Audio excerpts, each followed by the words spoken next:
Hello and welcome back to EoTech Airsoft. Can't believe I'm going to do this. Today we are talking about the gun that everyone wants, the gun that is the most desirable gun in airsoft, the gun that all of us gas blowback users look at enviously and go, you know what, maybe gas isn't the way, maybe those AEG guys know what they're talking about. We are, of course, talking about the Krytac CRB rifle, famed for its excellent performance, good value for money, and solid externals, as well as just unparalleled shooting performance. If you're into airsoft, then you'll know about Krytac. You'll know that they entered the market as one of the more premium brands that you can get, and they've done pretty well actually ever since then. And this is a gun that I picked up a number of years ago, and it's had some love from me. It's been well used. It's been very well used. This was always the gun that I would use in the winter months when my PTS Mega Arms wasn't working, which was basically all of the time. It wasn't working. So this is my Mega Arms. Cool gun. Not actually very good though. So while I have my PTS Mega Arms, I don't even care if that falls over. While I had the PTS Mega Arms, I actually spent a lot of time using this Krytac CRB. Let's just go tip to butt and let's talk about what you get when you buy this gun. Like, is it actually any good? Is it worth the money? These come in at, like, I think when I bought this it was like £350. Which is like, you know, that's like mid to high tier. I think one of the Tokyo Marui NGRS systems is going to be like 500 quid, maybe even up to 6 if you get one of the cool like 416D variants or something like that. But as far as just like a Krytac, then yeah. So they did the CRB version, which has what looks to be what, 12-inch handguard. They also do an SPR, I think it's called. Which is the slightly longer variation, or slightly longer variant. It's okay, much of a muchness. To be honest, I would have gone for this version because it's slightly smaller. They did do a PDW version as well, but again, you know, that's for if you're only going to be doing CQB. You know, they got range. Right? They got range. Your range is down to your hop up, not the length of your inner barrel. So you can have guns with like really short barrel setups, and they can still have good range, they just probably won't have very good accuracy, that's all. So what's some of the features of this? So we've got a nice rail here. So this is the Defiance TR110 rail system. So as you can see, very, very nice with the key mod there. They probably do M-Lock versions now, but like, don't quote me on that.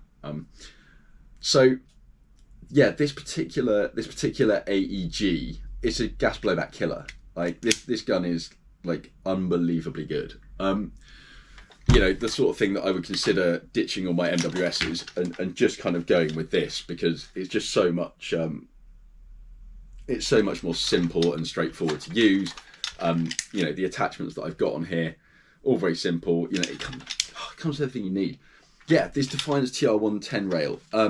Love the fact that it says airsoft use only.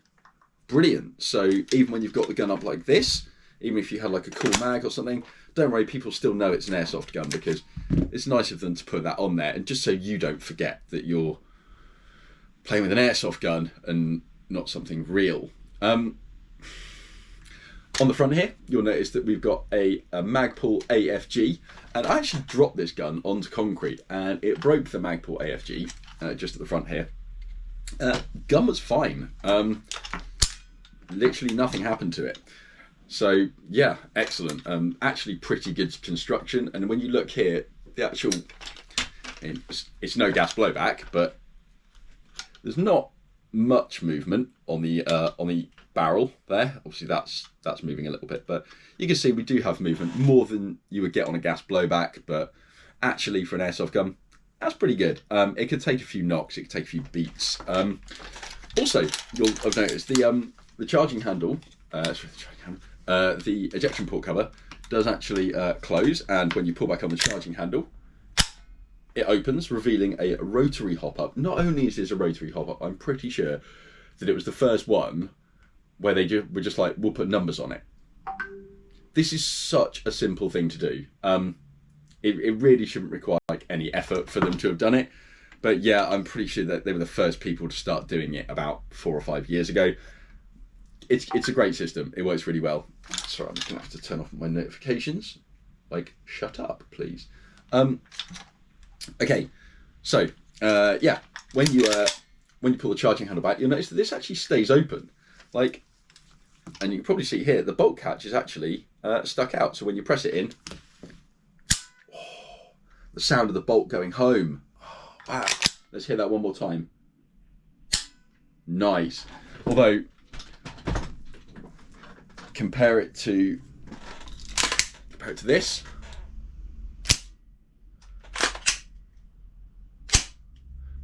I mean, I think obviously we can all hear by the sound of that, the AEG is clearly the cooler, right? That's the better one. That's the one that we want. Okay, so moving back. Oh, in fact, no, let's stay at the front. I've got a, as you can see, smashed and no longer functional light on here. I think this is an Element one, but it doesn't matter. If you're going to get a replica Surefire, then the lenses will get smashed. They will stop working. They're just not very good. On the top here, we've got a Magpul rail adapter, so that you can put on a clash hook. So this just happens to be an ITW clash hook, and I've got it on a Wayward Airsoft multicam black sling. I'll be doing a review on this sling. I really like it. It seems to have, yeah, there are a few qualities on this which I actually prefer to the slightly more expensive Ferro Concepts. So yeah, like obviously review to come, stay tuned. Okay, moving back a little bit. We've actually, I've slapped on, because, you know, this is no joke gun. Like, this is a serious performer right here. So we need a serious, like, we need optics that are going to perform as well. So we've got a red EoTech XPS2-0, real steel, legit, because this gun deserves it. And mounted behind that, we have a genuine Aimpoint 3x magnifier on a Vector Optics absolute co-witness flip to side mount.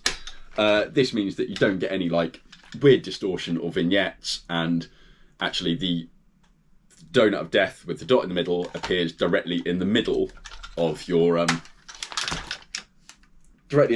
sight picture here. So for me, absolutely spot on. I'll post up a couple of pictures of kind of what that looks like, but great stuff basically. So moving back slightly, we do have ambidextrous controls. So you've got full auto, semi-auto and safe, which locks the trigger. Now the motor in here is actually really good, and the gearbox is well tuned and well shimmed. It will still get lock up. So if you're hammering semi-auto on the trigger, then every so often it will lock up. But actually, of all the guns that I've ever had that do this, it probably does it less. The only ones that are slightly better, I think now obviously everyone runs things like Gate Titan or MOSFETs. Gate Titans or MOSFETs, and that obviously controls the gearbox and everything that's going on inside the gun, or the magic that happens every time you pull the trigger. Yeah, pretty decent. Let's talk about the last couple of features. We do have an ambi sling mount, so one for either side here, and you also have, and this is a really great feature, you have a massive stock.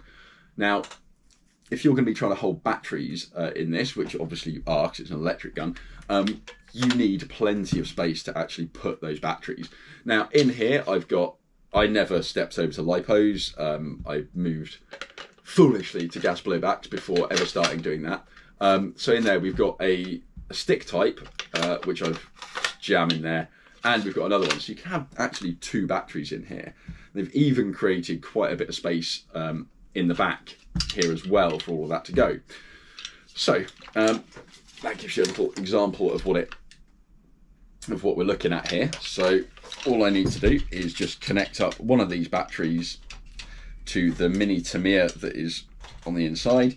Obviously If you want slightly better performance, you can go to Dean's or something like that. But, you know, I don't think it's possible to get better performance than you get on here.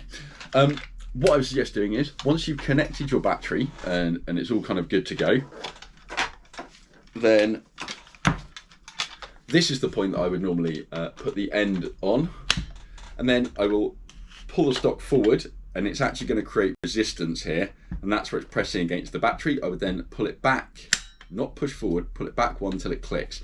That means that I can now aggressively shoulder the rifle, and it's not going to be like squishing, you know, if it's like this, I'll do that and it will start squishing the batteries and the connectors. Don't want to do that. Always want to have it one out. That's a good position for me. And before I start pulling the trigger, always safety first, and especially with an AEG, because these things can shoot with no mag in and like nothing. If there's something in the barrel here and I pull the trigger, it'll come out. Ooh, do you hear that performance? Okay, I think I may need to go and charge my battery, and what we'll have to do is I'll show you the shooting performance of this absolute beast once that battery's been charged. Well, let's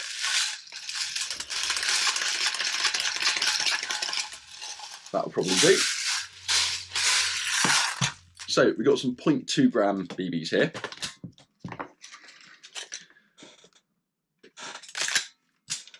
Can't help it, sorry. Right, let's see what we actually get out of this.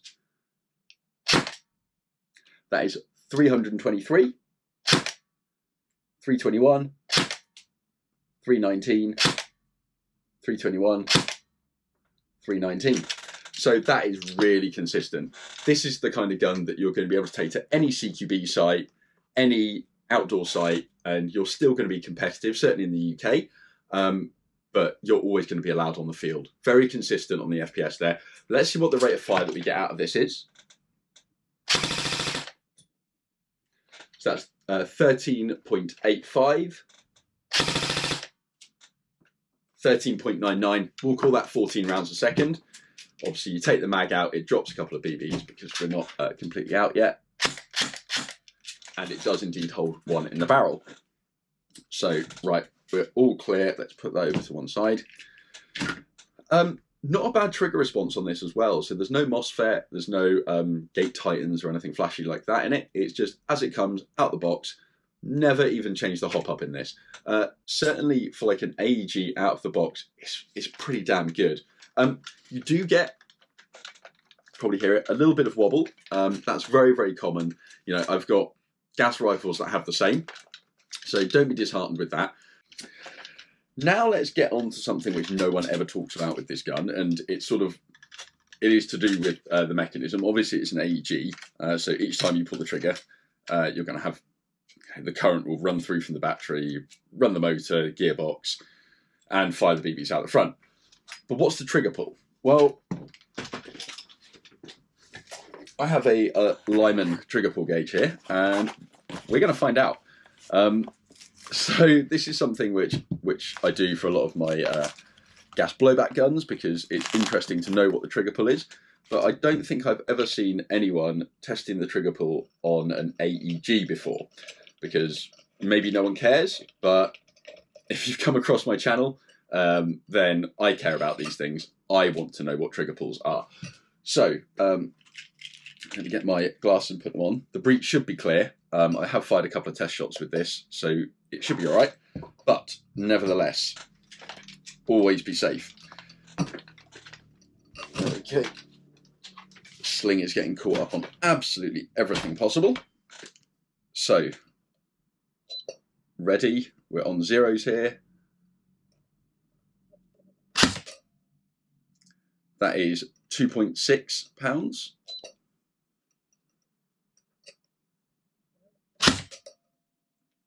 That's 2.12, so 2.12.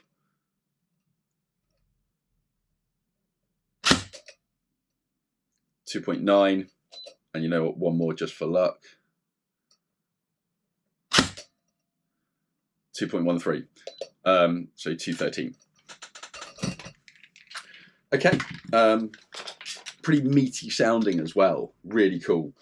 This stock is one of the most comfortable stocks. It's a SOP mod style, So yeah, if you want this kind of really comfortable cheek weld, then yeah, sock mod style is the way forward.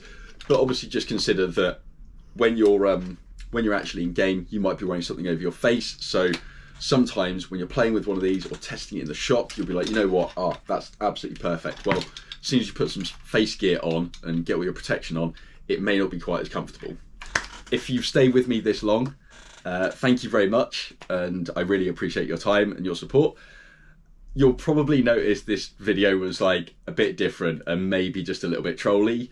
Happy April Fool's Day, everyone. In all fairness, like, airsoft is airsoft. Like, I personally love gas guns. That is 100% my thing.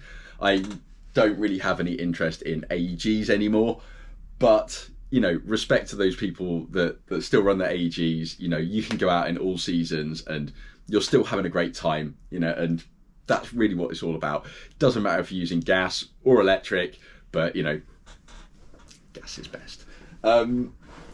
Thank you so much for spending your time with me. Hopefully you enjoyed my little troll, and yeah, I'll see you on the next video for some more gas blowback related stuff.